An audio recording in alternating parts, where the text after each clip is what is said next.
Hey everyone, it's Keith. Welcome to my channel. I hope that you had a good weekend.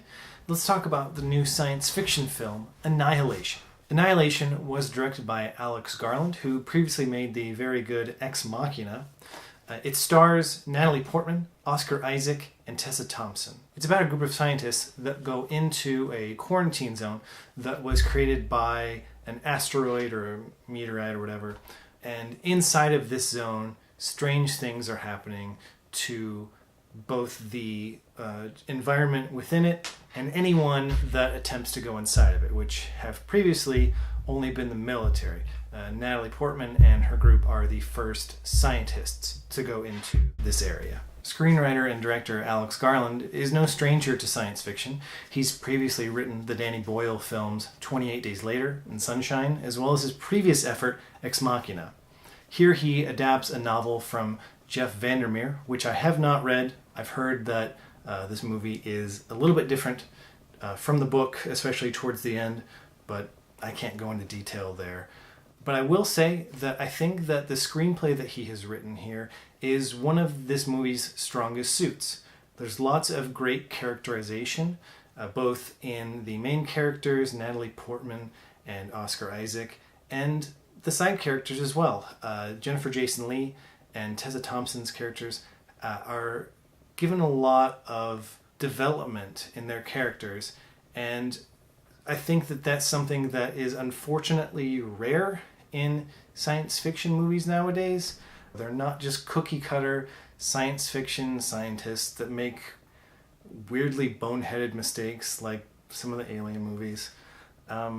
There's a lot here for them to work with, and they all do a good job. All of the performances in Annihilation are very good. This may be Natalie Portman's best role, and I've been a fan of hers going all the way back to The Professional. There's not really a bad one that she's ever given, and no, I'm not counting the Star Wars prequels. Yeah, she's not great in those, but I'm going to give her a mulligan on that. No one's good in those movies. And there's lots of Oscar-nominated actors to be found there. So anyway, that's a video for another time. Oscar Isaac gives probably a very different performance than I've ever seen from him. Without going too into spoilers, we see him at two very different stages in his life. One, when we first meet him, is he's very cold, cut off. He's a soldier that's just come back from a very traumatic experience. And then through flashbacks, you see him and Natalie Portman's relationship together, and it's very playful, and you kind of get more invested in their relationship through those flashbacks, and they give context to where both of those characters are in the present story. Also, just from a production standpoint, the movie is excellent. The cinematography, the special effects are flawless, both practical and CGI effects. I didn't see anything that didn't look realistic. And there are some startling gore effects on hand here, some cringe moments. I won't give anything away, but you might find yourself wincing more than once during Annihilation. And I don't count that as a bad thing myself. There's some really great building of tension in this movie as well. I was surprised at how nervous I was on a couple of occasions watching this movie. Annihilation is part of a rare breed of science fiction movie. It's more interested in telling a story that is character-driven than having cool action scenes. And there is some action in this movie, but if that's what you're going into hoping to find lots of, you're going to end up disappointed. Unfortunately, the bigger point,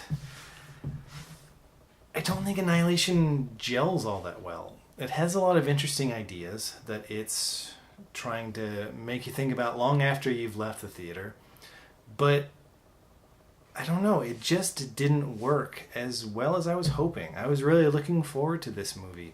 I think Alex Garland is really talented, and I like all the actors in it, but I just wanted something more out of it. I know that I think I'm kind of in the minority. I've heard nothing but kind of good buzz around this movie going into it. I don't think that soured my viewing experience, just because I was expecting something great and meh. That having been said, I do think Annihilation is worth seeing. Maybe not going to the theater for, but if you find it on video, or it's rumored to be coming to Netflix pretty soon, at least overseas. Here in the US, I don't know when it's expected to drop on the Netflix service. But check it out if it's on there. Annihilation gets a 7 out of 10. Now I'm going to do something that I've never done before. Instead of seeing Annihilation, watch Ex Machina, or read a story that this movie reminded me of. It's called The Things. It's a short story by Peter Watts, and it is actually the story of John Carpenter's The Thing, but told from the perspective of the alien.